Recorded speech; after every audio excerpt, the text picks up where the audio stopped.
بسم الله الرحمن الرحيم، والصلاة والسلام على أشرف الخلق سيدنا محمد عليه أفضل الصلاة والسلام. بسم الله بدأنا. إن شاء الله النهارده ميعادنا مع المحاضرة الأولى في الدبلومة الأساسية في اللغة الإنجليزية لمعلمي ومدرسي وموجهي وخريجي التربية الرياضية. حاولنا إن احنا نعمل لكم حاجة جديدة، إن احنا نشتغل على التطور العلمي اللي بيحصل دلوقتي في العالم كله. إن احنا اللغة الإنجليزية بنحاول إن احنا نشوف درس اللغه الانجليزيه بيتعمل ازاي، نشوف كل ملابسات، نشوف ان احنا نعمل الحصه نفسها باللغه الانجليزيه، الندى بتاع التمرينات، ازاي ان انا اقدر اقدم نفسي، ازاي ان انا اقدر اعمل السي في. ده بالنسبه للشغل بتاعنا. الشغل التاني ان احنا بسم الله هنبدا، وبسم الله ولا حول ولا قوه الا بالله وحسبي الله ونعم الوكيل.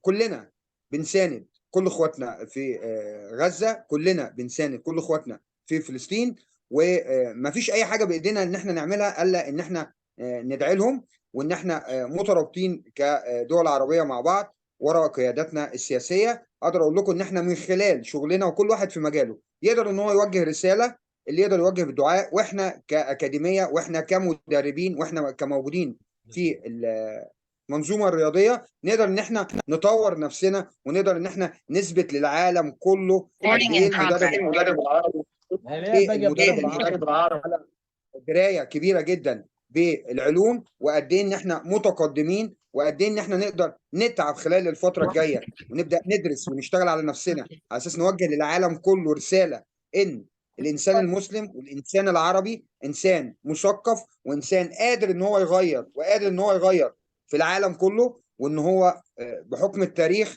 احنا احنا بتوع الطب، احنا بتوع الرياضه، احنا بتوع العلم، احنا بتوع السياسه، لكن فاضلنا ان احنا نثقف من نفسنا، فاضلنا ان احنا نشجع بعض، فاضلنا ان احنا نترابط مع بعض.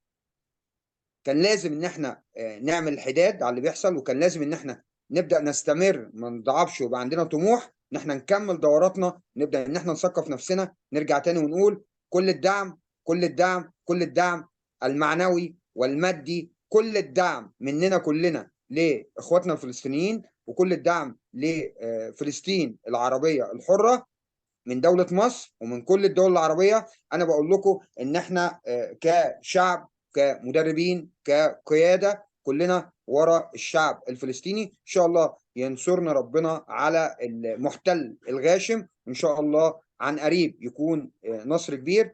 نبدأ النهاردة المحاضرة. معانا النهاردة الدكتور ممدوح عبد الجواد، وهو أستاذ اللغة الإنجليزية كليه التربيه الرياضيه جامعه اسكندريه. ويمكن الدكتور ممدوح واحنا صممنا ان الكورس يبقى 8 محاضرات كامله، لاول مره تحصل 8 محاضرات، على اساس ان احنا نقدر نثقف نفسنا ونقدر ان احنا نكون موجودين مع بعض. عايز اقول لكم حاجه تانية، ان الدوره كده ولا كده احنا عاملينها لحضراتكم مجانا عشان كلكم تقدروا تستفيدوا. اللي هيحتاج ان هو ياخد الدبلومه الموثقه بالعلامه المائيه المعترف بها من كل العالم بعدد الساعات المعتمده، هو ده اللي هنحط له لينك بتاع الجروب اللي بيقدر يخش عليه عشان يقدر ان هو يخلص اجراءاته الاداريه ويقدر ان هو يحصل على الدبلومه. كده ولا كده انت بتاخدها بالكود، اما يكشفوا على الكود هيعرفوا ان انت اكتست بعدد ساعات معتمده. هتقدر ان انت تحط في السي في، تكتب كده كالاتي: استاذ فلان الفلاني، الدوره الاساسيه في اللغه الانجليزيه تحت رقم كود، الرقم اللي انت هتاخده. تاني حاجه بعدد ساعات. يعني كل حاجه بالنسبه لكم هتبقى استفاده ليكم. لكن الناس اللي هي مش هتاخد الدبلومه حاجه عاديه جدا، هو هيحضر معانا الدوره هيستفيد من كل حاجه، لكن مش هينفع بعد ما تخلص الدوره يبدا يطلب الدبلومه، لان احنا عاملين عدد معين اللي احنا مدين له المنحه بتاعت الدبلومه. اتفضل يا دكتور ممدوح. شكرا للدكتور محمد المصري، وشكرا للإيجيبشن أكاديمي فور سبورت ساينس، الأكاديمية المصرية للعلوم الرياضة والتربية.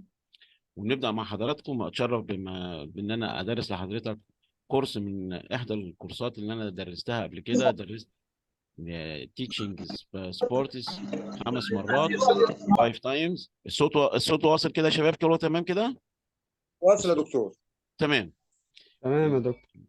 الكورس بيبقى عبارة عن 8 تايمز، يعني 8 مرات، وكل مرة بناخده ايمز، أهداف بنحققها. روح حضرتك بتسجل معايا كل تايم فنبدا على بركه الله. اخوكم ممدوح عبد الجواد، استاذ اللغه الانجليزيه في كليه التربيه الرياضيه جامعه اسكندريه. انا اصلا خريج تربيه رياضيه وبعدين تربيه انجليش لغايه لما وليا كتب في الفيزيكال. ودرست التربيه الرياضيه باللغه الانجليزيه ككورسات للتيتشرز 5 تايمز، يعني عملت 5 كورسات في التدريس، وكورس واحد في الاداره الرياضيه سبورتس مانجمنت انجليش. كورس في الاداره الرياضيه عملته مره واحده. تمام. درست في البنات في فليمنج سنه. نبدا بسم الله الرحمن الرحيم. ده المقدمه بتاعت الكورس، ان هو حضرتك الايجيبشن اكاديمي فور سبورت ساينس. العنوان بتاع الكورس اسمه Teaching Sports Education in English. السؤال الاولاني اللي انا دايما بساله في كل كورس ان احنا نبدا المحاضره، عاوز حضراتكم هتشاركوني في المحاضره، هل انتوا عاوزينها بالعربي خالص؟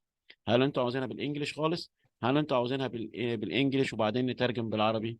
فانا ثواني كده هشوف الرياكشن بتاع حضراتكم. ودايما احنا طبعا بنشتغل زي ما حضراتكم عاوزينها بالعربي ممكن خالص، الناس يا عاوزينها جماعه بالانجلش تكتب على خالص. الشات عشان ما نفتحش المايكات. ممكن الناس تكتب على تمام. الشات احنا محتاجين تاخدوا المحاضره بالانجلش ولا بالانجلش ولا بالعربي ولا بالانجلش وبالعربي. انا رايي يا دكتور ممدوح ان احنا ناخدها بالانجلش يعني بالانجلش وبالعربي. هنشوف الناس على الشات لا، اهم تفاعلها. حاجه الناس يا دكتور محمد، اهم حاجه الناس. حاضر. تمام. على الشات تمام. الناس كاتبه بالانجلش وبعدين بالعربي، بالانجلش وبالعربي، بالاثنين. تمام. تمام، يعني بالانجلش كده وبالعربي. الغالب هو بالعربي بالانجلش. طيب. نيكست. شغالة.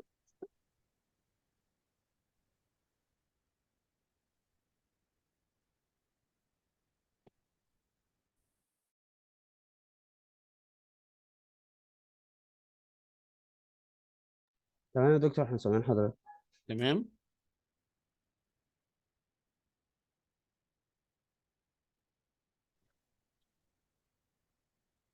اتفضل يا دكتور. تمام. هنا اول حاجه حضرتك بناخدها هنا هو الانترودكشن بتاع الكورس. Let's get to know each other. طبعا احنا عرفنا نفسينا، وانا اتشرفت بحضراتكم سواء the students الطلبه في التربيه الرياضيه الفيزيكال education او graduated يعني متخرج as a teacher or يعني a supervisor في البي اي. تمام. هنا حضرتك ده سي البيرسونال انفورميشن بتاع البروفيسور. تمام. education واللانجوج preview experience.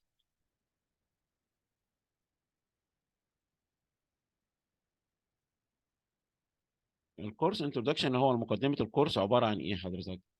الايمز بتاع الكورس، التولز الادوات المستخدمه في الكورس، الادفانتج اوف ذيس كورس اللي هي الحاجات المميزات او الحاجات الايجابيه، والبلان بتاع الكورس، والتايم تيبل بتاع الكورس نفسه. الايمز بتاع الكورس هو at the end of this level students will be able to introduce themselves in English. يعني الكورس بيهدف ان حضرتك تقدم نفسك باللغه الانجليزيه. Number two, at the end of this level students will be able to talk more about their life in English. تقدر تتكلم عن حياتك الرياضيه طبعا وعن مجالك وشغلك. Number three, at the end of this level students will be able to talk more about their work in English. تقدر تتكلم عن الشغل بتاعك اللي هو التربيه الرياضيه او الفيزيكال education بتاعتك. الحاجات المستخدمه اللي احنا هنستخدمها في الكورس. الكورس ده يعتبر البيزك كورس، يعني هو كورس الاساسي في السبورتس education teachers in English للمدرسين التربيه الرياضيه. ده التايم تيبل البلان بتاع الكورس.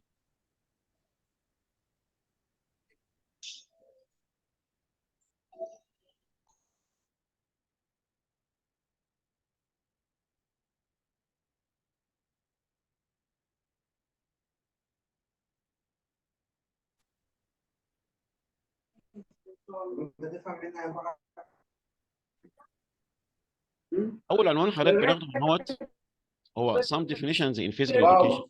بعض التعريفات في مجال التربيه الرياضيه. لو سمحت المايكات، المايك لو سمحت. بعض التعريف في مجال التربيه الرياضيه.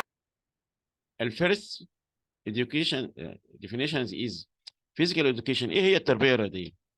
تعريف الفيزيكال education ايه هي؟ is education through the physical يعني عباره عن تربيه من خلال الجهد البدني او الحركه. هو many of the education aims achieved.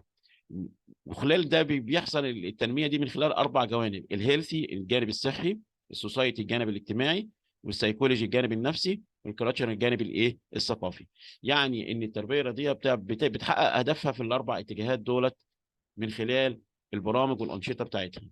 نمبر 2، يبقى ده اول تعريف اخذناه. الفيزيكال اديوكيشن هي عباره عن ايه؟ نمبر 2، الفيزيكال اكتيفيتيز ايه هي الانشطه الرياضيه؟ اتس اول body movement، كل الحركات اللي بيقوم بها الجسم that uses energy اللي بيستخدم فيها الطاقه. it includes all form of physical education اللي كل فيها في اشكال التربيه الرياضيه كلها. على سبيل المثال ايه بقى؟ for example sports اللي هي الرياضه، والدانس activities. طب الكلام ده ممكن يطبقه ايه؟ indoors and outdoors. يبقى الفيزيكال activities ممكن يطبقها فين؟ indoors and outdoors. indoors like ايه؟ like as ايه؟ football.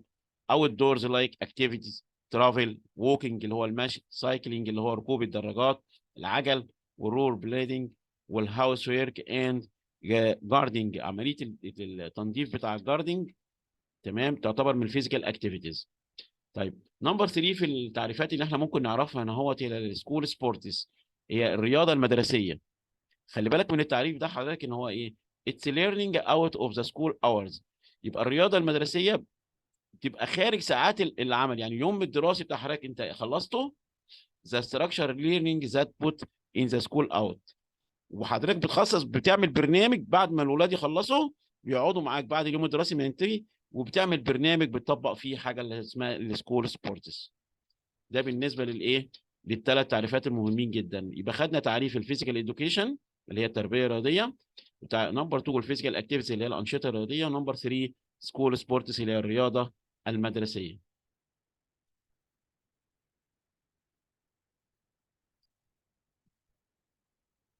عنوان مهم جدا برضو حضرتك اللي هي ايه؟ What are physical education consists of؟ What are physical education consists of؟ التربية الرياضية بتتكون من ايه حضرتك؟ ايه هي مكونات التربية الرياضية؟ تمام؟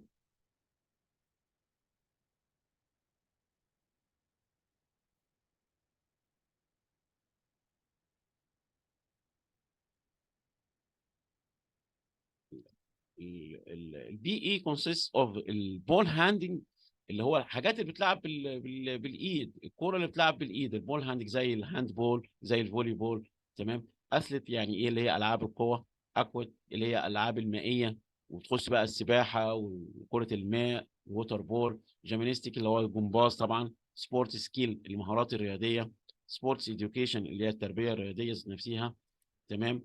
والبيزك موفمنت اللي هي الحركات الاساسيه، دي تعتبر من مكونات الفيزيكال اديوكيشن. والاوت دور اديوكيشن اللي هو الممارسه للرياضه خارج القاعات. والجيمز تعتبر من مكونات التربيه الرياضيه. والدانس الرقص يعتبر مكون من مكونات التربيه الرياضيه. ده تصور.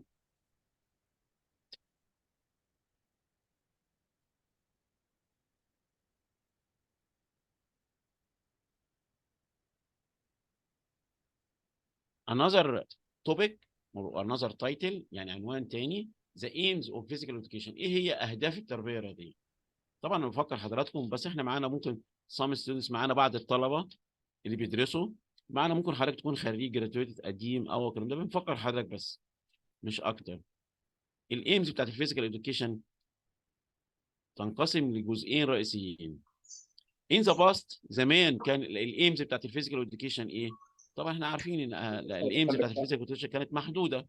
اشيفد ميديوم ايمز كانت بتحقق اهداف بسيطه وضيقه. ونمبر 2 الايمز بتاعت الفيزيكال اديوكيشن ان ذا باست كانت ايه؟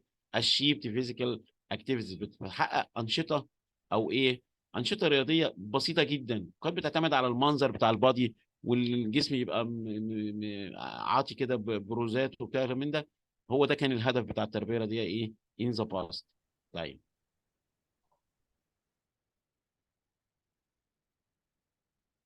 هل الايمز ديت بتاعت الفيزيكال اديوكيشن واستمرت لغايه يعني until now لغايه دلوقتي؟ لا، بيقول لحضرتك ان this changed، هذا المفهوم اتغير in order to. طب الايمز بتاعت الفيزيكال اديوكيشن اتغيرت ليه؟ ليه التشينج ده حصل؟ تو اشيف وات وي نيد، عشان نحقق اللي احنا عاوزينه. يبقى احنا غيرنا الايمز او تشينج ذا ايمز اوف فيزيكال اديوكيشن ان اوردر تو اشيف وات وي نيد، الحاجات اللي احنا بنحتاجها في حياتنا.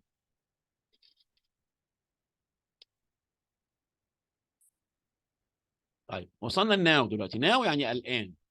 الايمز بتاعت الفيزيكال اديوكيشن achieved large aims، بتحقق اهداف واسعه ومش محدوده، يعني unlimited. وachieved development، بتحقق التنميه. طب بتحقق التنميه في ايه الفيزيكال اديوكيشن؟ in all of these sides، في كافه الجوانب الاتيه. الفيزيكال اديوكيشن الايمز بتاعتها ناو اصبحت بتحقق الديفلوبمنت في الاربع اجزاء الرئيسيه اللي جايين. ايه هم؟ الجانب الصحي الهيلثي، ونمبر 2 سوسايتي اللي هو الجانب الاجتماعي، سايكولوجي الجانب النفسي، نمبر 4 كلتشر اللي هو الجانب الثقافي. دي الاهداف بتاعت التربيه الرياضيه اللي بتحققها في فور سايدز، في الاربع جوانب دولت. ثرو ايه؟ من خلال ايه بقى؟ اللي هو النشاط الرياضي والحركات الرياضيه اللي احنا بنقوم بيها. طيب بيقول لحضرتك so the teacher of physical education should be، من خلال ذلك، من خلال الايمز اللي اتغيرت دي، يجب ان مدرس تربيه يكون ايه؟ سايكولوجي فيت، يعني راجل يعني الناحيه السايكولوجي فيت، يعني جاهز to do what he will ask his students to do. يعني انت حضرتك ما يقدرش تطلب من الستودنتس اني سكيلز، اي مهاره to do وانت ما تقدرش تأديها. لازم تكون انت able to do what his students to do. Number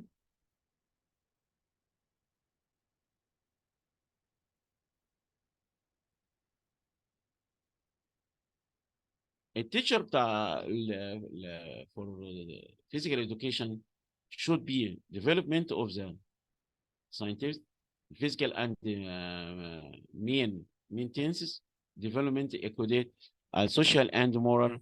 يعني لازم المدرس التربيه يكون اوير وستاند باي بالايه؟ بالحاجات الحديثه بعلوم التربيه الرياضيه.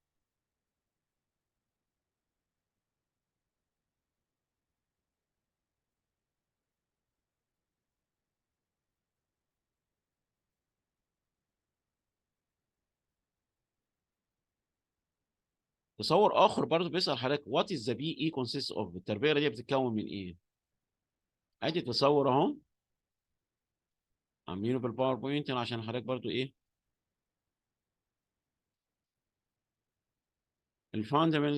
الفاندمنتال موتور سكيلز.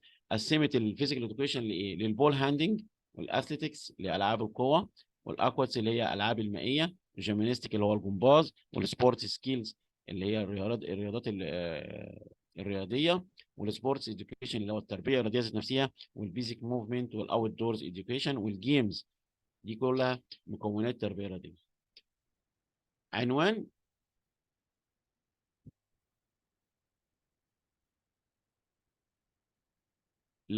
بيقول لحضرتك سؤال مهم جدا.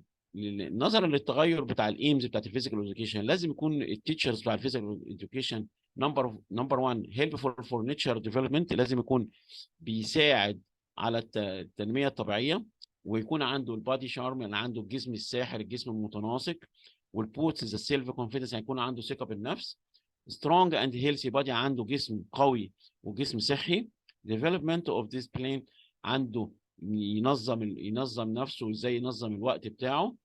كاركتر بيلدينج ان لايف، عنده سيستم في حياته، المدرس بتاع الفيزيكال اديوكيشن. والكونترسيف يوز اوف تايم، عنده حسن استخدام الوقت. هيلبفول فور اويرنس ان سوسايتي، يعني يكون يعني على درايه بالاحداث الجاريه اللي حاصله في المجتمع بتاعه، ما يكونش بعيد عنها.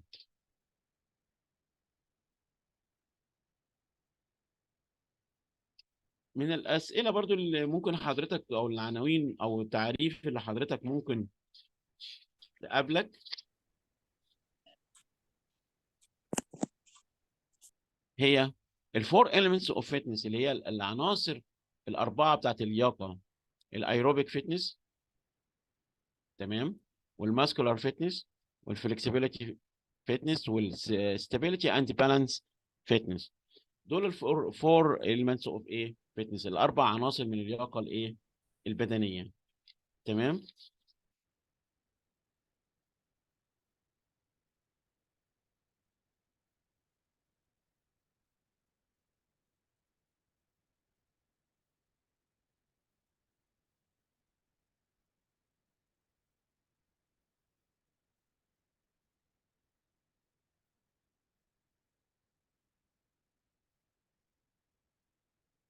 من العناوين المهمه جدا وان احنا ناخدها في اول محاضره هي الليرنينج سيتويشن، الموقف التعليمي.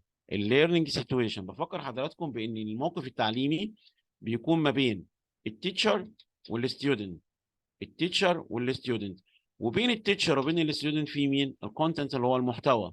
طبعا التيتشر مثلا او المستر بتاع البي اي، والستودنت لو هو بيعلم الباسكت بول يبقى الكونتنت بتاعنا هنا ايه؟ باسكت بول.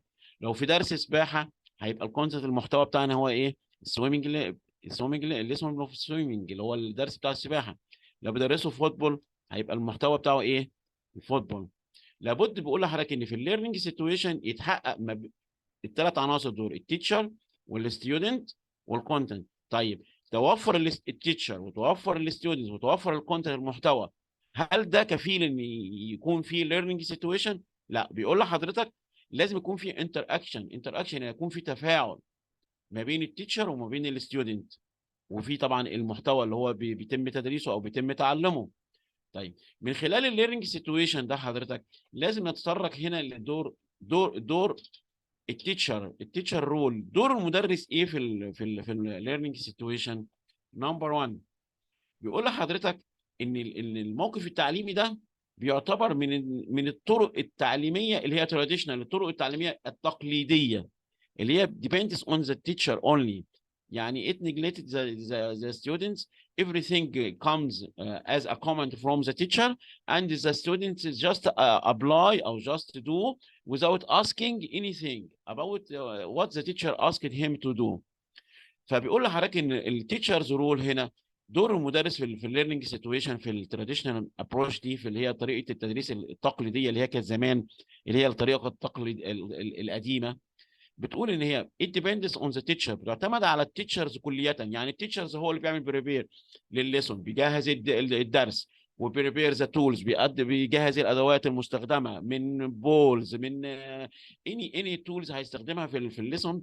التيتشرز بيجهزها وبيجهز كل شيء، هو اللي بيحضر كل شيء. التيتشرز بالنسبه للليسون في التراديشنال ابروش دي، في الطريقه التقليديه في تعلم التربيه الرياضيه. نمبر 2 the teacher orders and the students do.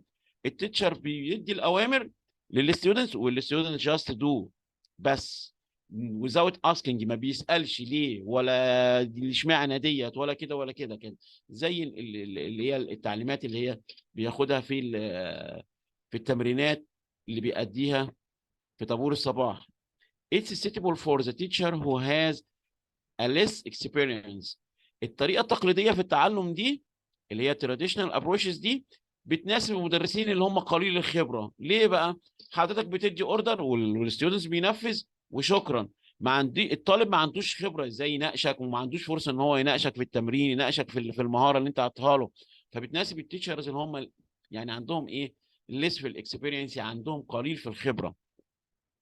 Number 4 the teacher teach every skill individual then ask the students to practice and drill.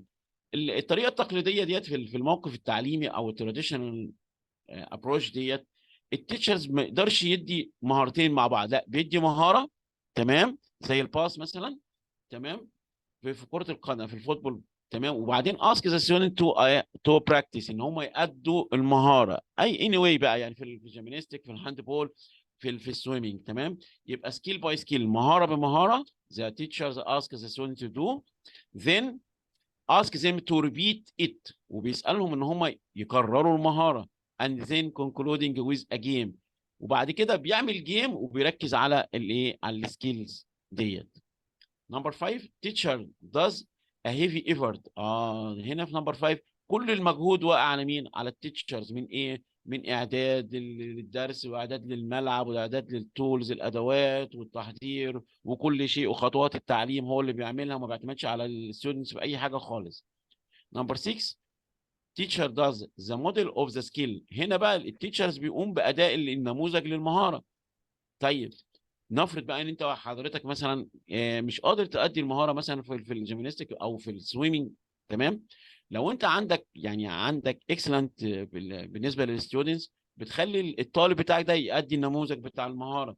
طيب ما عندكش خالص، يبقى قبل ما ابدا الشرح بتاع المهاره اجيب فيديو، تمام، واوريه للستودنتس ان اوردر تو يعني تكونفيو ان انت تنقل السكيل دي للطلبه. ما انت مش هتقعد توصف لهم قد المهاره في الجمباز كده واتني هنا وافرد هنا. طب ما الطفل لازم يشوف، او الستودنتس لازم يشوف المهاره، لازم تعمل موديل للايه؟ للسكيل. نمبر 7، the teacher corrects the mistakes. المدرس بتاع الفيزيكال اديوكيشن بيصحح الاخطاء. he starts with the general mistakes.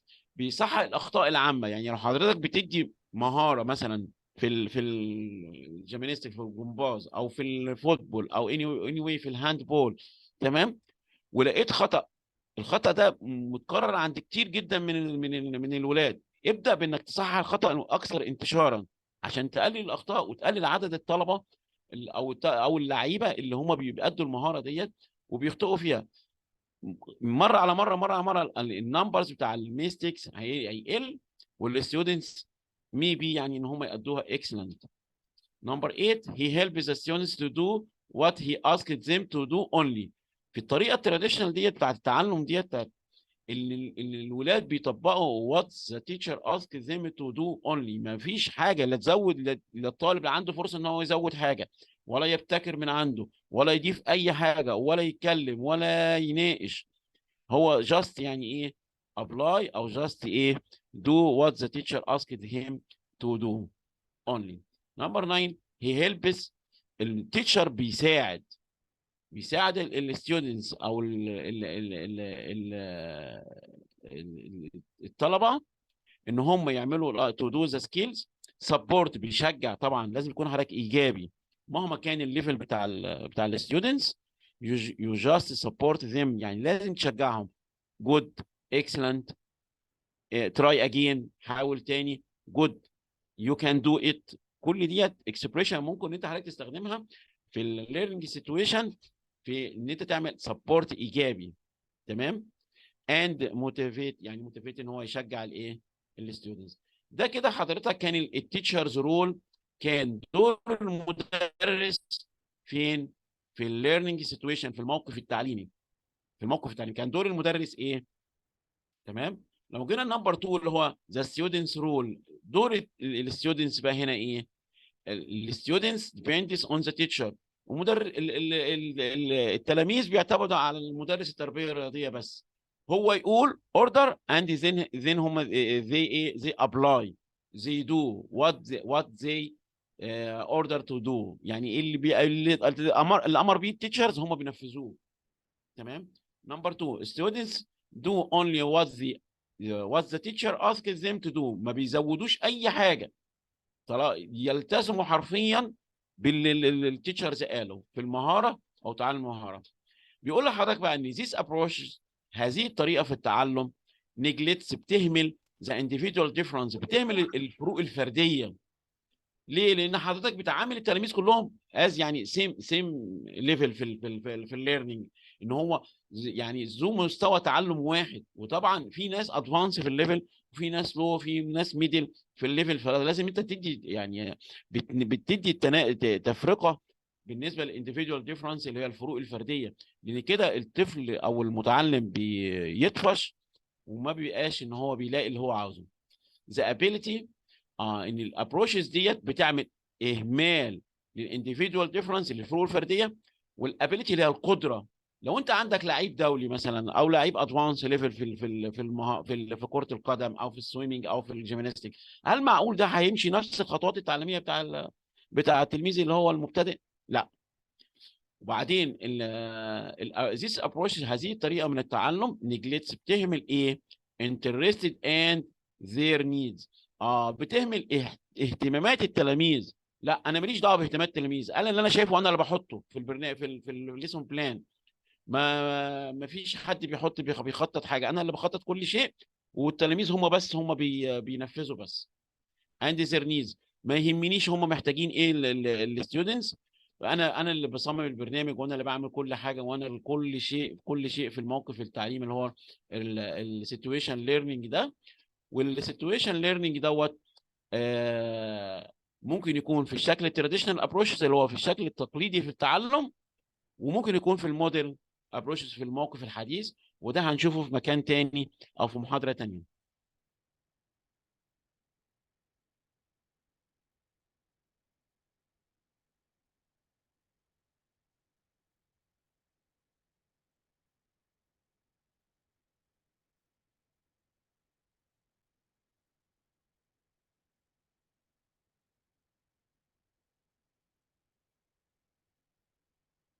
من العناوين المهمه جدا عند حضرتك اللي بيهمنا بالنسبه للطلبه الستودنتس اللي في الكليه عندنا قبل ما يتخرج، او حضرتك لما بتتخرج وتحصل على البكالوريوس، اول حاجه ان احنا بنروح نقدم في الشركات.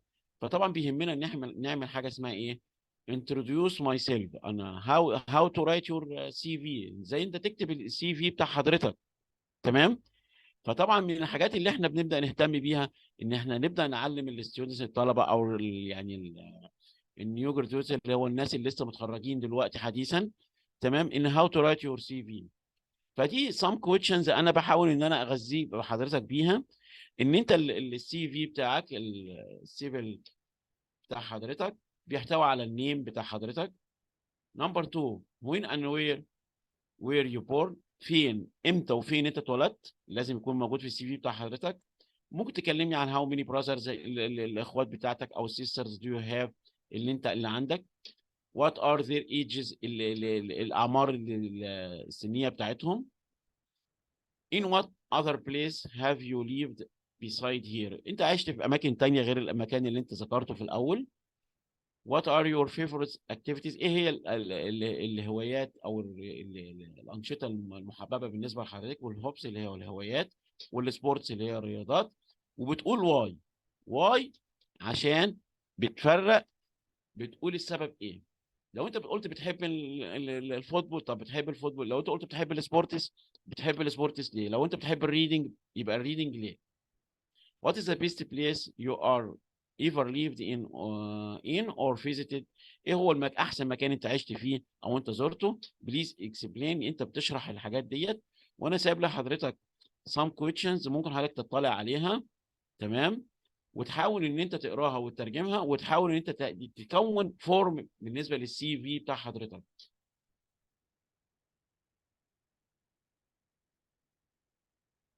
طيب،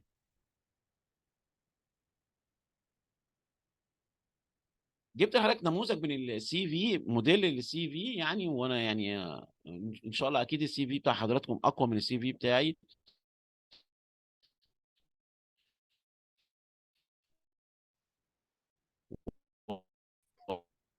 اكثر تنظيم واكثر يعني. وبتحط هنا النمبر، الفون نمبر.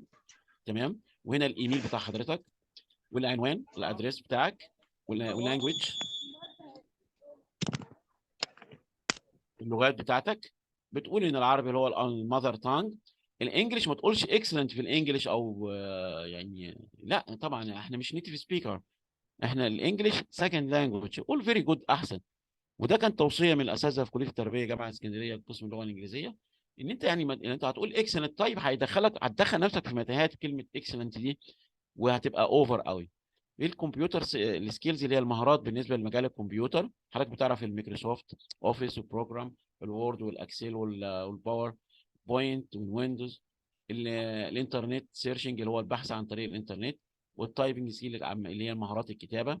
ايه هي الاهتمامات بتاعت حضرتك اللي هو الانترست اللي هي الاهتمامات، ممكن تكون السبورتس او الريدنج. البروفيشنال سكيلز اللي هي المهارات بقى اللي انت الحاجه البروفيشنال فيها. تمام. بتكتب بقى التخصص بتاع حضرتك هنا. طيب، لو جينا هنا حضرتك بالنسبه للجزء اللي في الرايت، اهم شيء نكتب اول شيء بنبدا بالبيرسونال داتا اللي هو اللي هي المعلومات الشخصيه بتاعت حضرتك، اللي هي البيرسونال، الحاجات الشخصيه بقى يعني اللي تخصك بقى انت. نمبر 1 بنكتب النيم. نمبر 2 البيرث ديت اللي هو تاريخ الميلاد طبعا. الماتيريال ستيتيو اللي هو الحاله الاجتماعيه، مارد او سنجل. الماتيريال ستيت برضو هنا ايه؟ كومبليتد. اللي بالنسبه للناحيه بتاعت الجيش، ميتري ستيتس اللي هي الايه؟ اديه الخدمه العسكريه. طبعا البنات مش هيبقى فيه طبعا. الاوبجيكتيف، الموضوع بتاع السي في، ان انت بقى بتقول انا بقدر اعمل ايه واطور ايه بالنسبه للمجال. رايح تقدم في نادي سبورتنج او نادي سموحه، بتقول له لا انا اقدر هقدم في كره القدم، لا انا عندي تصور ان انا اعمل خطه تدريبيه لرفع اللياقه البدنيه، ان انا ممكن اطور الفريق، ان انا ممكن احول الفريق من الدرجه ج اطلعه ب، من ب هطلعه الف، او من الجمباز ان انا عندي خطه لتعلم المهارات. وتبقى داخل وانت يعني كاتب كل شيء ودارس كل شيء وعارف ازاي بتتكلم. ويستحسن ان انت تعرض السي في بتاعك بالانجلش. تمام. طيب لو نفرض انت حضرتك هتقدم في يعني انترناشونال سكول، مدرسه انترناشونال، تمام، بتكتب السي في وتتعامل في الميتنج ان اورال بالانجلش. ده افضل لك. هو هيسالك عاوز الميتنج بالانجلش ولا عاوز بالعربي؟ يو ار فري، انت حر. فتفضل ان انت تتعامل بالانجلش، هتبقى ادفانس ليفل في الميتنج، وهتاخد ادفانس بالنسبه للايه؟ للوظيفه بتاعت كمدرس فيزيكال اديوكيشن في الانترناشونال سكول. بتكتب الاديوكيشن بتاع حضرتك اللي هو التعلم، الشهادات اللي انت حصلت عليها بقى. تمام. وبتبدا من القديم، يعني اول واحده بتحصل عليها هنا اهو، تمام، للاحدث هنا، اخر واحده هي الحديثه. تمام. فبتكتب هنا بقى الاديوكيشن بتاعك اللي هو الدرجات العلميه اللي انت حصلت عليها. الاكسبيرينس، الخبرات اللي انت مريت بيها برضو، من اقدم خبره هنا اهو، يعني دي تبقى اول خبره ان انت بدات بيها. تمام. والاحدث بقى تبدا توصل لغايه ما توصل لغايه بقى ايه؟ هو بقى حضرتك لغايه ناو مثلا، اخر حاجه انت وصلت لها. طيب ايه هي الكورسات اللي انت حصلت عليها في الفيلد، في التريننج؟ لو انت هتقدم على تيتشرز مثلا بالنسبه للانترناشونال سكول، بتقول والله انا يعني انا attend the how to teach physical education for the teacher in English، ان انا حصلت على كورس تدريس التربيه الرياضيه باللغه الانجليزيه، ومؤهل ان انا ادير السكول مورنينج، الطابور بالانجلش. I can do a time in English، ان انا ممكن اعمل حصه بالانجلش من A to Z، ان انا ممكن اعمل ان انا اعلم المهاره باستخدام الانجليش، ان انا ممكن اعمل الليسون بلان، تحضير الدرس بتاعي بالانجليش. كل الكلام ده كله هعلمه لحضرتك في الكورس ده، يعني ستيب باي ستيب وخطوه بخطوه وتايم باي تايم، وحس يعني ليتشر باي ليتشر، محاضره بمحاضره او حصه بحصه. بناخده عنوان رئيسي مهم جدا بنعمل ستريس عليه. والعنوان الرئيسي بتاع الفيرست تايم هو هاو تو انتروديوس يور سيلف، ازاي تقدم نفسك وازاي تكتب السي في بتاعك، لان ده مهم جدا. ليه انا خدت السي في في الفيرست تايم؟ لان هدي لحضرتك فرصه ان انت هتعمل لي سي في بنفسك، وكل الزملاء هيعرضوا سي في، والسي في هيطلع وهو انت حضرتك تعمل برزنتيشن بصوتك وتقرا لي السي في بتاعك والناس كلها تسمعك. تمام. انت هتسجل الكلام ده وهتنزله. تمام. وهيستقبلوه منا حضراتكم الزملاء في الكنترول. تمام. وهنشوف التفاعل بتاع حضرتك ازاي تكتب. لازم تكتب ولازم تعمل ميستيكس عشان تعمل سي في كويس. طب لو انت مثلا هتعمل السي في، يعني حد هيجهزه لك، طب اوريدي تبقى انت عارف هاو تو ريد ات، هاو تو ديسكاس، ازاي تتناقش ان يور سي في، ازاي تناقشه. مش ممكن انا اسالك في السي في وتقول لي اصل مش انا اللي كتبته، اصل مش عارف النقطه دي ايه. لا طبعا هتبقى يعني منظر مش كويس. في التريننج كورسز اللي هي الكورسات اللي انت حصلت عليها، تمام، والبيرسونال سكيلز، المهارات الفرديه اللي موجوده عند حضرتك. ده كده بالنسبه للمنظر هاو تو انتروديوس يور سيلف، ازاي تقدم نفسك وازاي تكتب السي في بتاعك في الفيرست ليكتشرز او فيرست تايم. يعني اول محاضره العنوان الرئيسي كان هاو تو دو يور سي في، او هاو تو انتروديوس يور سيلف، ازاي تقدم نفسك بالانجلش. تمام. وتتكلم عن نفسك. حضرتك هتسجل فيديو انتروديوس يور سيلف ازاي تقدم فيه نفسك. تمام. وحضرتك هتعمل سي في ورقي وترفعه على الجروب بتاع المحاضره على الاكاديميه، واحنا هنعرض تباعا السي في بتاع حضراتكم. وده يعني من نوع من المشاركه يعني لازم تكون في. يعني انا دايما لما بدرس للولاد في الكليه الفيزيكال اديوكيشن بقسم الماده لنظري. تمام، ما يعني جزء نظري زي ما احنا خدنا مثلا some definitions بعض التعريف في التربيه الرياضيه، وعرفنا ايه وات از ذا فيزيكال اديوكيشن، ايه هي التربيه الرياضيه، واتس ذا امبورتنت اوف فيزيكال اديوكيشن، ايه هي اهميه التربيه الرياضيه، ايه هي السايدز اللي الفيزيكال اديوكيشن بتحقق فيها الايمز بتاعتها، اللي هم الفور سايدز: الهيلثي والسوسايتي والكالتشرز والسيكولوجي، الجانب النفسي، الفور سايدز دولت. تمام. وخدنا وات از بي اي كونسيستس اوف، ايه هي التربيه دي مكونه من ايه، وهي تعريف الفيزيكال اديوكيشن والسكول سبورتس والسكول اكتيفيتيز. كل دي تعريف يعني بيزك، يعني حاجات اساسيه لازم تكون حضرتك انت اوير اباوت ات. ممكن حضرتك تكون انت يعني اتخرجت من فتره برضو التذكره يعني كويسه بالنسبه للطلبه اللي هم حضروا معايا السنه اللي فاتت، اكيد يبقى هيكون الحاجات ديت بالنسبه لهم ابديت يعني جاهزه. طيب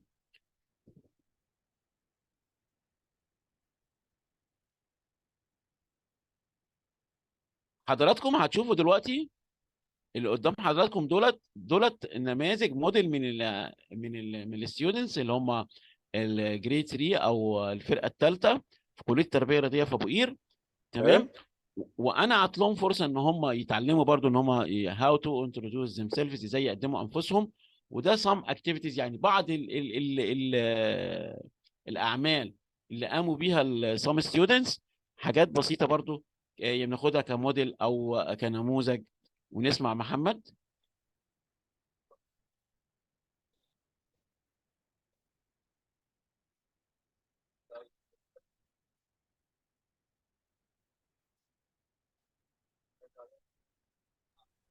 بص يا دكتور، هو صوت الفيديو مش واضح، ممكن حضرتك تقول لنا هو بيقول ايه؟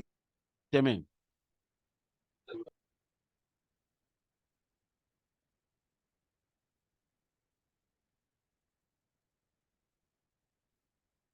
بص حضرتك، هو الفيديو الطالب ان هو ده في السنه ثالثه. تمام. بيقول اول جمله بيقول فيها عشان صوته مش طالع، بيقول هيز نيم، يعني اي ام محمد عبد الوهاب، بيقدم نفسه ان هو اسمه محمد عبد الوهاب. تمام. ونمبر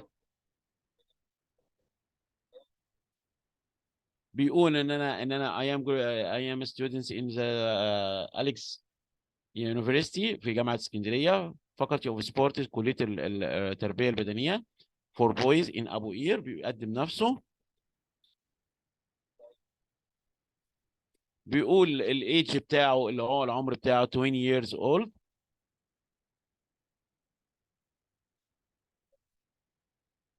بيقول what did he love about sports. هي بيقول ان هو I love sports، بيحب الرياضة.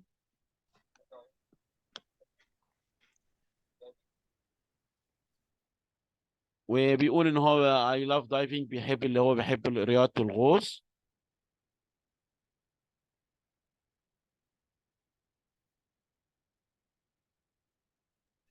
يعني انا كده يا دكتور ممدوح، عشان الناس كلها تبقى سامعاني، انا اما اروح مقابله كمدرس او مدرب، اول حاجه اما اخش على المقابله، لو انا المقابله باللغه الانجليزيه او في السفاره، يبقى انا اول حاجه اعرف نفسي، اقول اسمي والمؤهل بتاعي وعمري والخبرات بتاعتي بعد كده، بالظبط كده. اكيد يعني تمام يا دكتور محمد. واقدر وبعدين انت اطور واقدر وبع- اطور وبعد- ازاي في الشغل اللي وبعدين انا رايح فيه في المجال. وبعدين حضرتك انت بتقولي السي في قبل ما تخش بينك وبين نفسك قدام مرايه، بتجيب زمايلك، بتجيب حد من البيت، بتبدا تقول السي في تمام. بتاعك، بتقول انتروديوس يور سيلف، بتقدم نفسك. هو بقى حضرتك طيب لو نفرض انت مقدم له السي في مثلا من وقت كبير مثلا، والسي في موجود عنده، وانت هتخش تلاقي السي في قدام منه.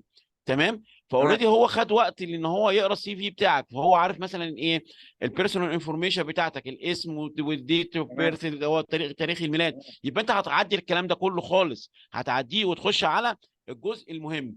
اهم حاجه في السي في ان انت ما تقولش حاجه سلبيه خالص، لازم كله تمام. كله ايجابي. تمام.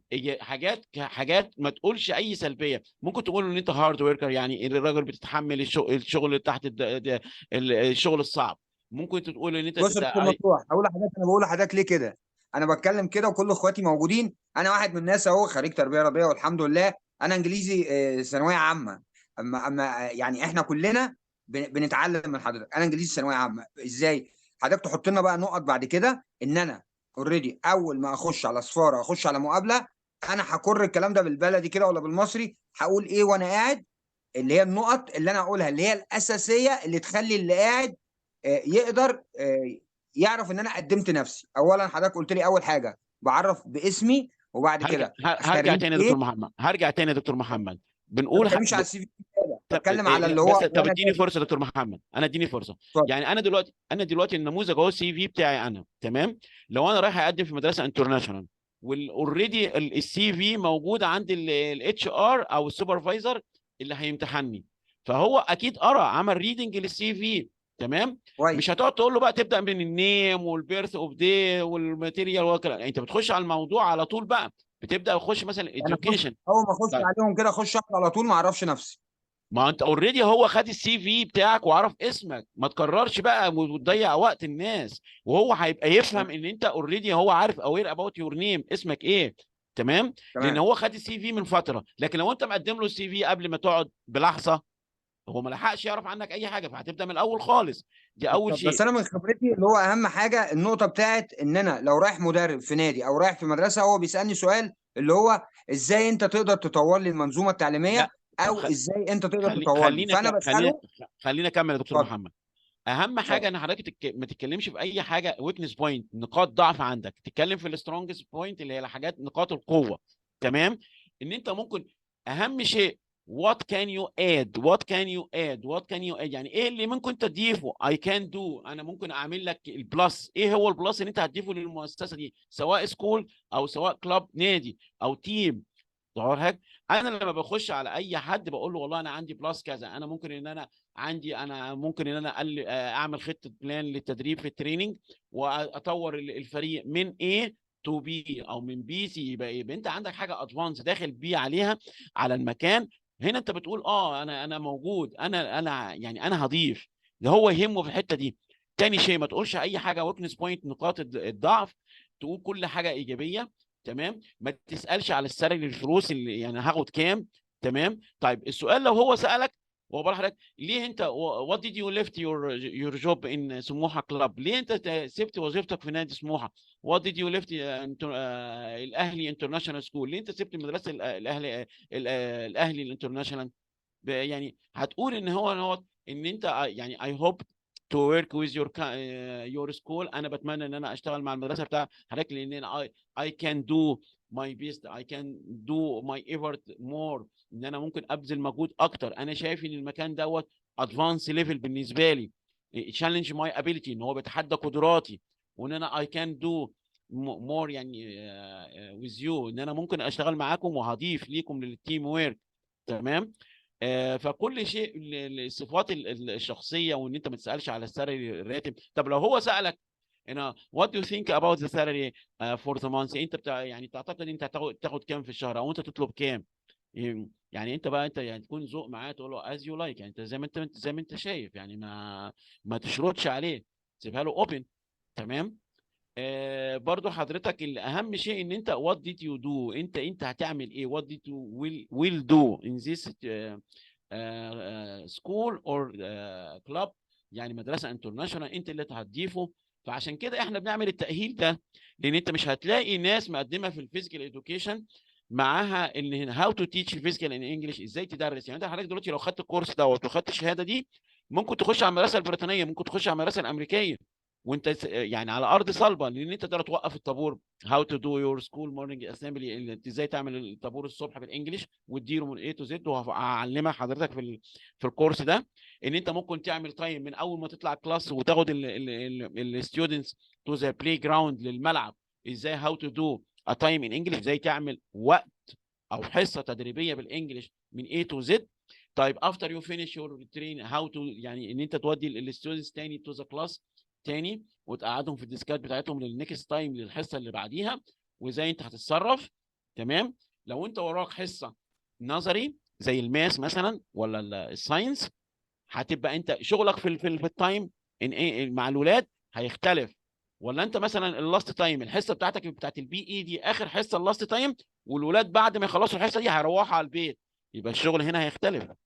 تمام. الكونتنت المحتوى انت هتصممه مختلف، لان انت الولاد لما هيطلعوا يحضروا حصه ساينس بعد حصه البي اي، يبقى هتراعي ان هو ازاي هيرجع للحاله النورمال قبل ما يبدا حصه الساينس. يعني دي حاجات فنيه حضرتك هنتكلم كلمة فيها بالنسبه للليسون بلان. واش تمام. من يد ما يصدق ده بالنسبه يعني للسي في. حضرتك هتعمل سي في وتتكلم فيه عن البيرسونال داتا اللي هي المعلومات الشخصيه، الاوبجكت اللي هي الموضوع بتاع السي في بتاعك او الشخصيه بتاعتك او البرنامج اللي انت داخل فيه ايه هو، الاديوكيشن اللي هي التعلم بتاع حضرتك، ايه الشهادات اللي انت حصلت عليها ومنين حصلت عليها. تمام. الاكسبيرينس اللي هي الخبرات اللي انت مريت بيها في حياتك، الخبرات العمليه. تمام. في المجال في الفيلد، والله انا مثلا درست في مدرسه كذا من سنه كذا لسنه كذا.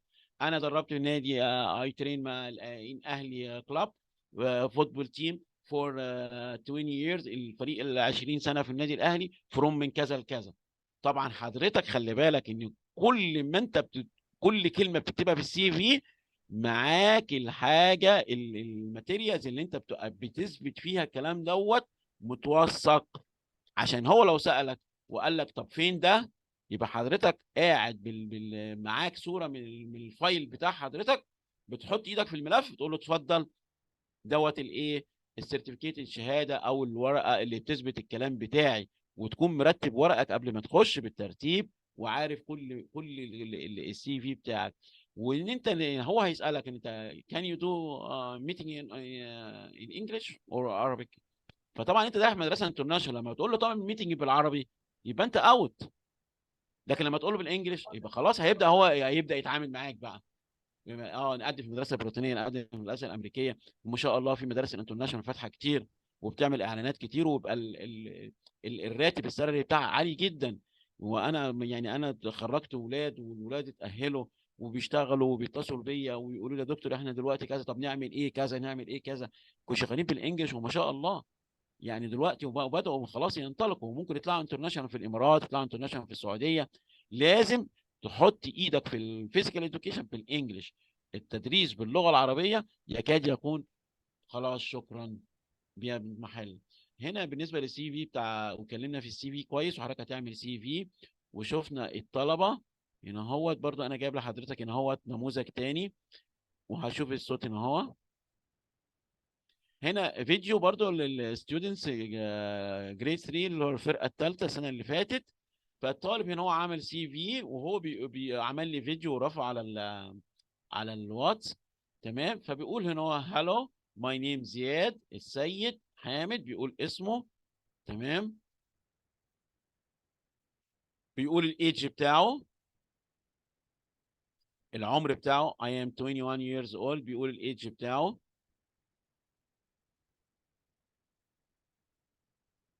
انا من اسكندريه في جمهوريه مصر العربيه، بيقول المكان البليس بتاعه. بيقول I am a second year student in the faculty of physical education for men. انا في الصف الثاني بكليه التربيه الرياضيه للرجال. تمام. او قلنا لو في سبورتس فور بويز ما فيش مشاكل، المين او البويز.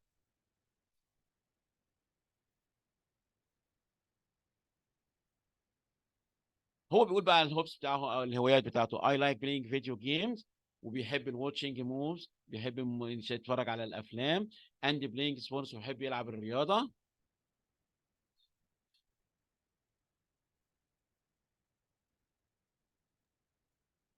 بيتكلم عن الفيفورت سبورت، يعني his favorite sport my favorite sport would probably be swimming. ممكن تكون السويمنج، يعني الراجل ما بيحبش السويمنج قوي، بس ممكن يعني تبقى تعتبر اللي هي الايه الفيفورت سبورت بالنسبه له.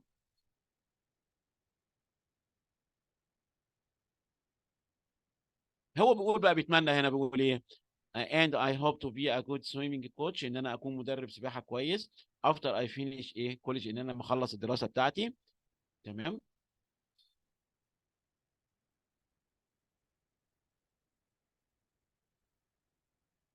بيقول ان دوت مقدمه بسيطه جدا مختصره This has been a small introduction about me. مقدمة بسيطة عني. And I hope you like it. أتمنى إن أنت تحبها.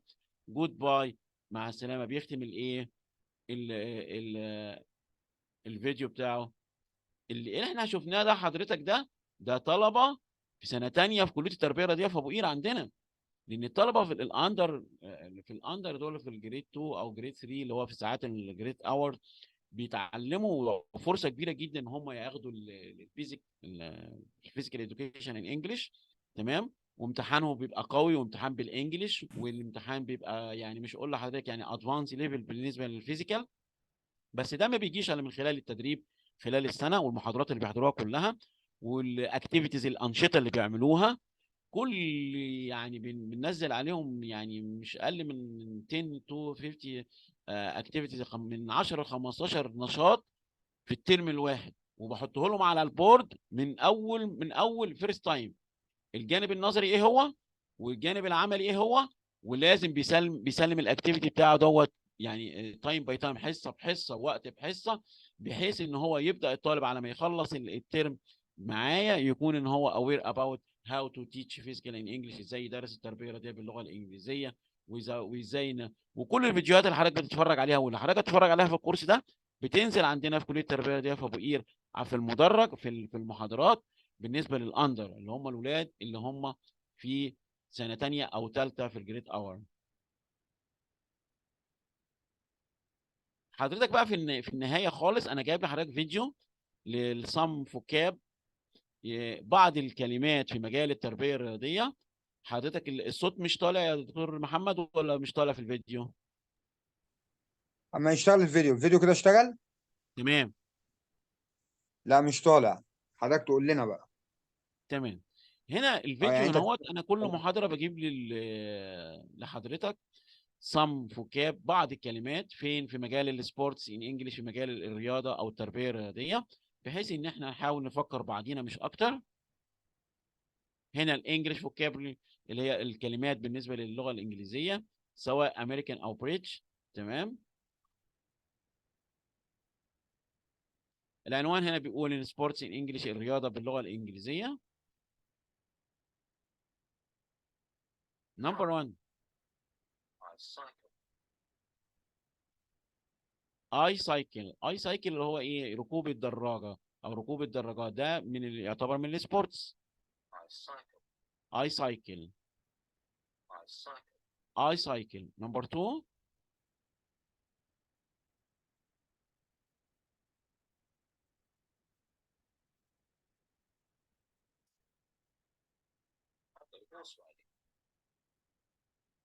I go horse riding. I go horse riding. I go horse riding اللي هو ركوب الخيل. نمبر 3 I swim. I swim يعني انا اعوم. I swim. نمبر 4 I play football. I play football. I play football. 5 I skateboard. I skateboard اللي هو التزحلق على الجليد. I skateboard. 6 play hockey. I play hockey اللي هو لعبة الهوكي.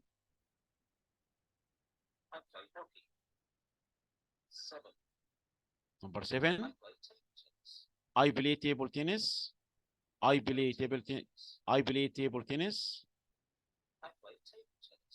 I play table tennis.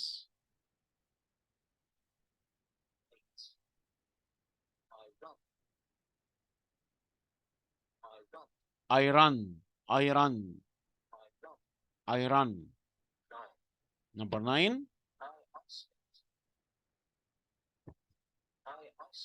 I ice skate. I ice skate. Number 10 I play tennis. I play tennis. I play tennis.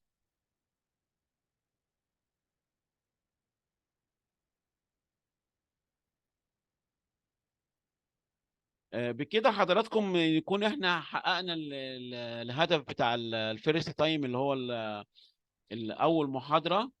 وبنقول لحضرتك اللي احنا خدناه في المحاضره الاولانيه كان some definitions، بعض التعريف كانت بتتكلم على الفيزيكال اديوكيشن والفيزيكال اكتيفيتيز والسكول سبورتس. دي الثلاث تعريفات اللي احنا خدناها. وبعدين خدنا العنوان نمبر 2 اللي هو what is the physical education consists of، او what are the physical education consists of، ايه هي مكونات التربيه الرياضيه. يبقى خدنا التعريفات الديفينيشنز الاول، وبعدين مكونات التربيه الرياضيه. نمبر 3 الايمز، what are the aims of physical education، ايه هي اهداف التربيه الرياضيه. وقسمنا الاهداف in the past كانت ايه وناو بقت ايه. تمام. وليه اللي تشينج ده حصل في الايمز to ان احنا this change in order to achieve what we need، ان احنا نحقق ما نحتاجه. يبقى التغيير في الايمز حصل ليه؟ لان احنا نحقق اللي احنا what we need. تمام. من العناوين اللي خدناها برضو النهارده من الجانب النظري اللي هو الليرنينج سيتويشن، اللي هو الموقف التعليمي. وخدنا الموقف التعليمي بيتكون من ايه؟ من 3 بارتس، 3 اجزاء رئيسيه: التيتشر والستودنت والكونتنت، المحتوى اللي بيوصله التيتشرز للستودنت. تمام. وخدنا شرط اساسي جدا مهم جدا لازم يتوفر في الليرنينج سيتويشن اللي هو ايه؟ الانتر اكشن. الانتر اكشن لازم يكون في تفاعل في عمليه التعلم، ما تبقاش عمليه التعلم لما تمت بدون الانتر اكشن دي مش هتحقق الايمز بتاعتها. والعنوان اللي خدناه، يبقى كل اللي فات ده حضرتك كان الجانب النظري بتاع المحاضره. اللي خدناه كعنوان عملي اللي هو how to do your CV، ازاي تعمل السي في، او how to introduce yourself، ازاي تقدم نفسك في الفيزيكال اديوكيشن بالتربيه في مجال التربيه الرياضيه. لو انت حضرتك رايح سفاره تقدم في الامارات، او تقدم في الكويت، او تقدم في قطر، او تقدم في اي سفاره، لعلم حضرتك ان كل الدول دي بتشتغل الانجليش دلوقتي. خلاص ما عادش، حتى لو حبيت تشتغل في الترين في التدريب مش هتقف والتيم والهيد كوتش مثلا هو بيتكلم انجليش وانت مش هتعرف. طب لو انت يعني كان عندي برضو حكام، طلبه حكام في سنه ثانيه: يا دكتور انا مسافر هتتكلم بايه؟ هتتكلم بالعربي؟ لا. يبقى لازم تكون اوير اباوت انجلش في الفيلد بتاعك في كره القدم از ريفري كحكم، او ترينر مدرب، او تيتشر فيزيكال اديوكيشن. كل ما انت حضرتك تشتغل على نفسك وتأهل نفسك وتكون كواليفايد، وان انت ستاند باي ان انت تيتش فيزيكال اديوكيشن ان انجلش، وان انت اوير اباوت الفيزيكال بالانجلش، هتكون احسن مني واحسن من اي حد. لان ربنا يديكم العمر، انتم نزلتم اكيد طبعا كلكم ما شاء الله، ربنا يديكم العمر يكون اصغر مني ويكون احسن مني. وانا بحاول ان انا اورث فيكم العلم. وزي ما بقول للطلبه في الكليه، انا هسيب الدنيا وهرحل، انا عاوز اسس ناس تتكلم في الفيزيكال اديوكيشن بالانجلش، تتكلم في مجال التربيه دي باللغه الانجليزيه. انت عندك الدكتور ليه اللغه، الدكاتره ليهم الطب الميديكال ليهم الفيلد بالانجلش، الانجينيرنج المهندسين ليهم الانجليش اللي يخصهم. طب واحنا لينا مالناش؟ لا، احنا لينا الانجليزي يخصنا. انا كتبت كتاب الحمد لله، وبدرس للولاد في الاندر، وبنعمل براكتس، وبننزل التربيه العامه بنعمل حصص بالانجلش. يعني ان شاء الله النكست تايم او النكست ليكتشر، المحاضره الثانيه هتكون عنوانها العملي مهم جدا جدا جدا، وعنوان كبير جدا: how to do your school morning assembly. ازاي تعمل طابور الصباح school morning assembly، ازاي تعمله in English من A to Z بقى. اتفرج على فيديوهات واتفرج على نماذج من من طابور الصباح. طيب ازاي هتقول ايه في طابور الصباح؟ ايه الكلمات اللي هتقولها؟ طب ازاي قبل الطابور بتقول ايه؟ طب اثناء الطابور بتقول ايه؟ طب بعد الطابور ما يخلص وازاي الاولاد ينصرفوا للكلاسز؟ كل الكلام ده هناخده بالانجلش. استنونا بكره ان شاء الله. tomorrow we'll meet again. thank you and goodbye. وبنفتح any questions يا دكتور محمد بالنسبه لحضراتكم. حبيبي يا دكتور، ربنا يخليك لينا يا دكتور. ونفتح الاسئله يا جماعه، احنا كده لسه قدامنا 7 محاضرات من بكره. نفتح الاسئله اشوف انتوا محتاجين ايه، ان انتوا مهم جدا بالنسبه لكم نجهزه كده ولا كده، اطمنوا. ان شاء الله بعد ما الدكتور ممدوح هيخلص هيبعت لنا الماده العلميه وهنبعتها لكم تبداوا تراجعوا. وهيبقى الدكتور ممدوح متفق معايا ان هو كل محاضره هيحط لكم بعض الكلمات في النهايه 20 30 كلمه اللي هم الاساسيات بتوع شغلنا، تبدا ان انت تراجعهم وتحفظهم قراءه سليمه وكتابه، ونبدا ان احنا يبقى في تجاوب ما بيننا. ابدا افتح الاسئله. تمام. اللي محتاج اي سؤال، اللي محتاج حاجه ناقصاه، اللي محتاج يقول لنا اللي ايه اللي عاوز يضيف هيبقى اي ناقصه في حاجه. خلال شغله يقول لنا. دكتور السلام نرفع عليكم. ايدينا. سلام ورحمه الله وبركاته. احمد، اتفضل حضرتك. اتفضل يا احمد، اسم عرف نفسك. حضرتك، اسم حضرتك انا لسه ويعني. داخل، انا كان عندي تمرين ولسه داخل دلوقتي حالا. والله انت حبيبي طالب يا شكلك طالب يا احمد يا ولا دكتور. ايه؟ ايه؟ انت طالب عندنا يا احمد في الكليه؟ لا يا دكتور، والله انا ماجستير تربيه رياضيه. لسه دلوقتي كان عندي تمرين، لسه خارج دلوقتي، ما عشان شاء كده الله انا يا اللي احمد. كتبت في الجروب على الساعه 9. طيب يا احمد دلوقتي اللهم صل على النبي، انت دلوقتي حضرتك اني كويشنز، يعني عندك اي استفسار او اي حاجه يا احمد؟ هو انا ما اعرفش خدنا ايه عشان لا عشان لا لا لا حبيت يا اعرف احمد حضرتك من ان خلال انا لسه لا جاي. بص كلمني على الخاص يا احمد، او كلم الدكتور محمد وتحت امرك. حاضر يا احمد، حاضر. من ماشي، خلال خليك انا معانا. معاك. يا احمد ايه ميعادنا حد بكره تاني عنده سؤال يا جماعه؟ من 8 ل 10 يا محمد يا يا احمد. من 8 ل 10. تمام. ما في انا سؤال كل يوم تاني. عندي تمرين. ماشي. في اسئله تانيه يا شباب؟ لسه اي حد عنده سؤال يا جماعه يرفع ايديه وانا هفتح له المايك. كابتن احمد صلاح. اتفضل يا استاذ احمد صلاح، اتفضل.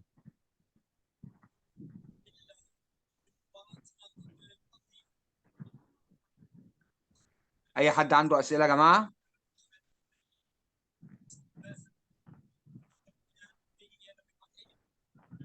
السلام عليكم. سلام ورحمه الله وبركاته. سلام اتفضل عليكم. اتفضل يا كابتن احمد السيد. اتفضل استاذ احمد، انت حضرتك خريج ولا طالب؟ لا، ماجستير تربيه رياضيه ومدرس ومدرب العاب قوه. تمام. اتفضل يا استاذ، اتفضل. احمد ما تقوليش ان انت احمد، يعني ايوه ايوه. عشره العمر زميلي بطل حب- مصر. حبيبي. اتفضل يا دكتور. اخبارك يا دكتورنا، عامل ايه؟ الله يسعدك منورني والله. والله والله. العظيم وحشني كتير احمد يا دكتور ممدوح، من ضمن الناس المميزين، بطل عالمي في العاب القوى. شرف لينا وشرف للتربيه الرياضيه، طول عمره مكافح ومجتهد وحاجه محترمه. وانا عايز اقول له خبر ان انا هكون معاه في الامارات من يوم 3، يا ريت نتقابل. يلا ان شاء تمام. الله، ان شاء الله تنورني هناك ان شاء الله. حبيبي آه تسلم لي، اتفضل. الله يخليك، يعني شكرا على المحاضره. يعني جميله جدا، ويعني فيها معلومات كويسه جدا حتى في السيفيات، لان انا ماسك رئيس قسم تربيه رياضيه في مدرسه انترناشونال هنا موجوده. تمام. اغلب الحاجات اللي الدكتور كان بيتكلم فيها بتحصل، في بيبقى عاملين سيفيهات كويسه، بس انت تيجي تسال اللي جاي بيقدم لك ما بيقدرش يقول لك اي حاجه، ما مش فاهم، بيردش. ما بيردش، فانت بتضطر ان انت ما تقبلوش. فغير الناس اللي هي ممكن لازم يكون عارف هو كاتب ايه، والسي في بتاعه يكون درسه مرتب كويس، نفسه يا دكتور قبل ما يخش، يا دكتور مرتب نفسه، مش هقول مرتب نفسه، لحضرتك. ان هو ما وبعدين بيبقاش فيه رهبه ان هو جاي. وبنضيف لحضرتك كمان ان انت اثناء الميتنج ان اورال او الانتروديوس يور سيلف، انت بتقدم نفسك للهيد او الاتش ار او البرنسبل، اي مسؤول هناك، عينك في عينه ومركز معاه وايدك تحت وبتبتسم، لا وما تبقاش بقى يعني برضه يا لاود دكتور، فويس، الصوت مش عالي جدا ولا الصوت منخفض جدا. لا، كل الكلام ده بيعمل رياكشن. لبسك ذات نفسك، يعني الادريس بتاع حضرتك وانت داخل الميتنج مهم وبيعكس شخصيتك. تمام. اكيد اكيد، بس في حاجات هنا يعني في كل مكان بيبقى يعني يعني بيبقى فيه ان انت مش كل اللانجوج بادي لانجوج بتاعنا بيبقى زي ما هو، يعني انت بتتعامل مع حد في مصر غير ما بتتعامل مع حد في الامارات، اكيد غير طبعا الدكتور، بالدنيا البيئه الانفايرمنت، الليرنينج انفايرمنت اللي هو البيئه بتاعت التعلم لازم تبقى يعني تبقى بتبقى سيتبل، لازم تكون مناسبه. يعني بتبقى انا لو هعلم فيزيكال اديوكيشن في الصومال هتختلف عن يو اس اي طبعا. اكيد. بس هو في يعني بعض ممكن هناك لو هو جاي في اي بلد يعني عربي، لما يجي يتكلم في نقطه ان هو عينك في عين اللي قدامك، ان انت ما تركزش، لان ده بيعتبر ان انت لما تيجي تتكلم معاه وعينك في عينه ثابته عليه، ده بيعتبر اللي بيبقى قدامك واخده كانه نظام تحدي، ان انت بتتحداه. لا، انت خليك عادي، نظرك عادي في اي مكان، ممكن مركز في الكلام اللي انت بتقوله اكتر من ان انت بتكون مركز عليه هو. ويبقى اللبس بتاعنا اغلب الناس بيروحوا اللي هو الميتنج بتاع لو هو عنده مقابله شخصيه او اي حاجه مع في الفيزيكال اديوكيشن، ما بيبقى لابس بدله. طب انت رايح لابس بدله اه ليه؟ بيبقى فورمال، يعني بيبقى حاجه فورمال، يعني اه حاجه انت بتاع تربيه رياضيه، المفروض ان انا لبسي تلبس الحاجه السيتيبل بالنسبه للتخصص بتاعك، الفيلد بتاعك. للتخصص. انت مثلا لابس انت اوريدي ان هم عارفين ان انت تربيه رياضيه. افرض ممكن انت اضطر الوقت معاك ان انت مثلا تعمل له نموذج، يقول لك طب اديني نموذج للاداء ده، طب اللعبه دي بتعمل ايه، الحاجات دي بتعمل ايه. فانا لازم اكون على اريحيتي وانا ببقى قاعد في الميتنج بتاعي، ما ببقاش متكتف ان انا ما اقدرش اتحرك او كده يعني. يعني نقاط مهمه جدا حضرتك اشرت اليها. اتشرفنا بحضرتك يا دكتور احمد، الله يخليك. ونتمنى لك التوفيق، ويا رب نكون عند حسن ظن حضرتك. وطبعا انت اكيد الدفعات الحديثه انا بقى، ما شاء الله عليكم. 2001 2001 2001، انا بقى 86. حتى تشرفنا يا فندم. حتى الدكتور محمد كان معايا في الجيش، كنا نفس الكتيبه ونفس المعسكر. اتشرفت طبعا بحضرتك، وال- اتشرفت ولعبنا بحضرتك يا دكتور. بعض العاب قوه، كنت انا بلعب في الاهلي وهو كان موجود في اسكندريه، فعلى طول طبعا. قابلنا اتشرفت في اماكن. بحضرتك، ويعني يعني مداخله جميله من حضرتك يا دكتور. كابتن آه، احمد الساده، دكتور ممدوح من ضمن عايز اقول لك الكوادر والشباب اللي هم مكافحين الشرف لمصر وبطل من ابطال مصر، وانا متابعه على فكره ومبسوط جدا ان هو موجود في دوله الامارات كسفير لينا في مصر حقيقي. ان شاء الله والله عن قريب كده انا انا نتمنى انا ان احنا نستفيد باحمد السيد كرئيس اتحاد، كوزير، نستفيد بيه بقى في مصر. ان ان شاء شاء الله، الله انت ان شاء الله يا يستاهل. دكتور. another question لو سمحتم، في سؤال تاني يا شباب من اي حد من حضراتكم؟ في اي طيب مداخله من حضراتكم تانية؟ كده كابتن احمد صلاح، ناخد سؤال كابتن احمد صلاح. اتفضل يا كابتن احمد. السلام عليكم يا دكتور، أخبار حضرتكم إيه؟ سلام ورحمه الله وبركاته. لا اتشرفت بحضرتك لا، كابتن احمد شكرا جدا على جهودكم المباركة، وربنا يجعلكم ذخرا ودائما في الخير للوطن العربي عامة، صراحة على المجهود الرائع. الله يكرمك، الله يكرمك يا استاذ احمد. أنا السنة الماضية يا دكتور كنت في أحد المدارس الأمريكية بمدينة العين، تمام. وصدقا طلبوا من كل المعلمين خاصة البي إن هم يحصلوا على ايلتس بمعدل كمان.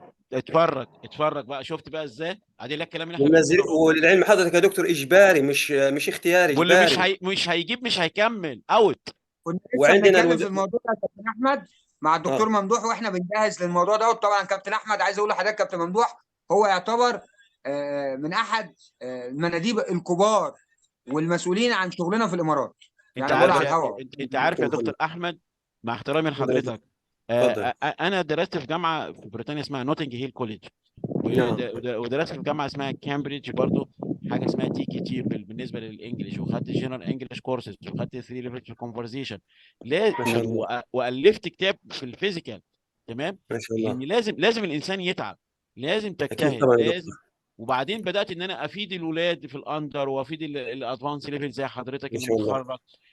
عملت كورسات في التيتشنج، وعملت كورس في الاداره في مجال الراديو، وعندي كورس في الاصابات الرياضيه بالانجلش جاهز. لعلم حضرتك يا دكتور ممدوح، انا خريج اداب جغرافيا ما شاء وعداء الله. على مستوى مصر والسعوديه، وفي نفس الوقت نقلت لكره القدم، يقول لك الدكتور محمد، وحاليا معي الحمد لله بدرب في اكاديميه العين الخاصه. ربنا مدرب يديك محترم. الخير، ونتشرف بحضرتك، ويا رب يا رب تكون في احسن حال وفي احسن شرف وضع، لنا ربنا ذلك. يوفقك وترجع بالسلامه ان شاء الله دكتور. شكرا يا دكتور، بارك الله فيكم العفو، تحت جميعا. امرك. اني كويشنز تمام يا كده. شباب؟ في كده سؤال مفيش تاني يا اي شباب؟ اسئله تاني؟